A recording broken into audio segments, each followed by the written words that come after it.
Nous considérons que les Guyanais de France font partie intégrante de notre peuple, de notre communauté, et qu'ils doivent être tenus informés de tout ce qu'on fait pour la Guyane et de la préparation de son avenir.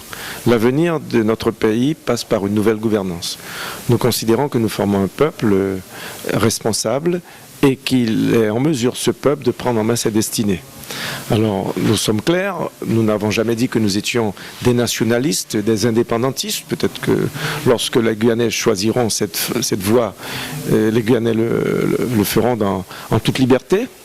Pour l'instant, nous voulons avoir plus de responsabilités.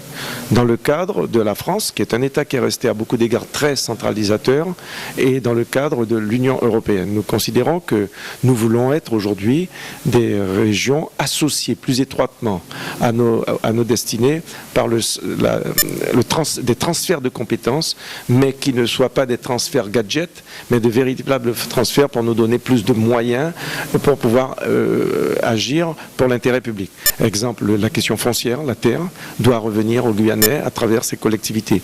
La question économique, de la fiscalité, la coopération régionale sont pour nous représentent l'avenir.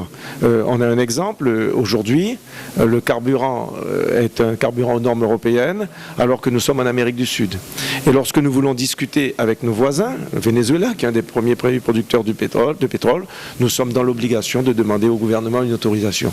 Alors que si nous avions une large autonomie, comme Madère, les Açores et les Canaries, qui sont des régions espagnoles et portugaises, mais des régions comme nous, ultra-périphériques, nous n'aurions pas besoin à chaque fois de frapper à la porte d'un ministère pour obtenir l'autorisation de discuter avec nos voisins.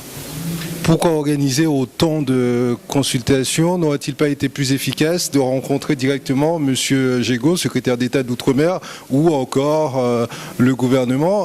On rappelle que la Guyane est quand même représentée à l'Assemblée nationale et au Sénat par des députés et des sénateurs. Qui écoute 2 députés et 2 sénateurs dans un hémicycle pour les députés de plus de 577 et de plus de 330 sénateurs? Le gouvernement, et les gouvernements quels qu'ils soient, l'État français en général, ne connaît que le rapport de force. Pensez un seul instant que l'État aurait engagé des États généraux, aurait déclenché des États généraux, si le LKP et le mouvement guadeloupéen n'avaient pas duré 44 jours et 33 jours en Martinique. Vous pensez que nous n'aurions pas obtenu une baisse de 50 centimes du prix du carburant en Guyane si nous n'avions pas bloqué le pays pendant plus de 12 jours? Alors, une fois pour toutes, il faut que les Guyanais soient conscients que c'est eux seuls qui porteront leur avenir et leur destin. Et qu'à partir de ce moment, le gouvernement, il écoutera ou il n'écoutera pas, mais nous créerons un rapport de force.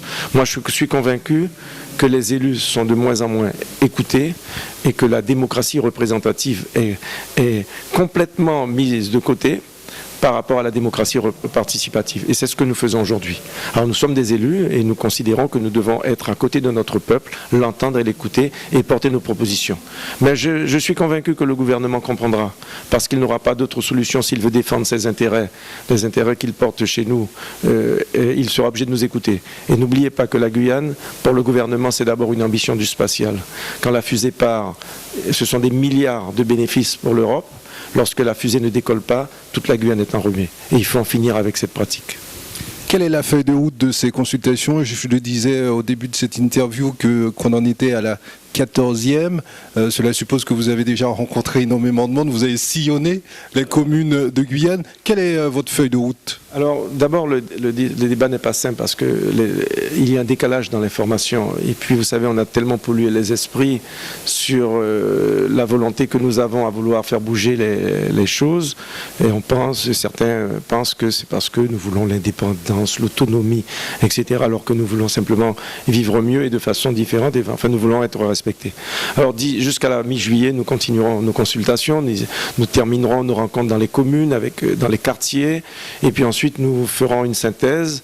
Et à partir de ce moment, nous organiserons un nouveau congrès pour récupérer tout ce qui a été proposé par la population guyanaise et en faire un document qui sera présenté au gouvernement.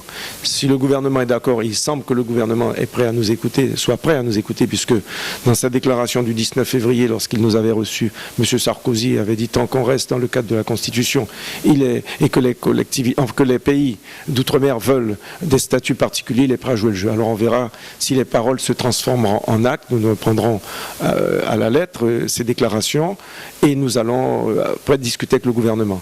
Lorsque nous tomberons d'accord avec le gouvernement, parce qu'il faut qu'il y ait un consensus entre le gouvernement et nous poserons la question à la population, car il est clair que pour aboutir, pour atteindre cet objectif, la consultation populaire est une obligation. Nous n'allons pas faire le bonheur d'un peuple sans qu'il soit lui-même consulté. Ça n'est pas possible.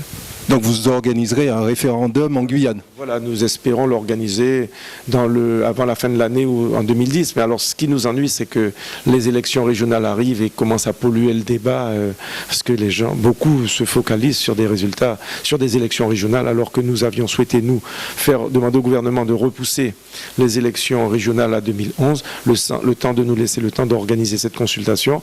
Et si, par bonheur, le oui l'emportait, que nous puissions aller vers une nouvelle organisation politique administrative avec un nouveau cadre politique pour la Guyane.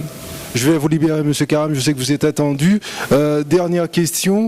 Alors, si le gouvernement, tout d'un coup, vous accordait des choses, vous répondez au fait à vos attentes, qu'en penseraient les autres départements d'outre-mer? Est-ce que vous y avez pensé? Nous avons des échanges avec nos collègues de l'outre-mer, des autres pays d'outre-mer. La Martinique a déjà organisé son congrès et les deux collectivités avancent. La Guadeloupe a tenté, il y a 15 jours, d'organiser un congrès des élus départementaux. Malheureusement, il y a encore des problèmes sociaux sensibles en Guadeloupe et la manifestation n'a pas eu lieu. Mais je ne suis pas inquiet. De toute façon, chacun prendra cette destination, car il n'y a pas d'autre alternative de donner plus de pouvoir et de responsabilité à ceux qui vivent dans nos pays. Merci beaucoup, M. Karam.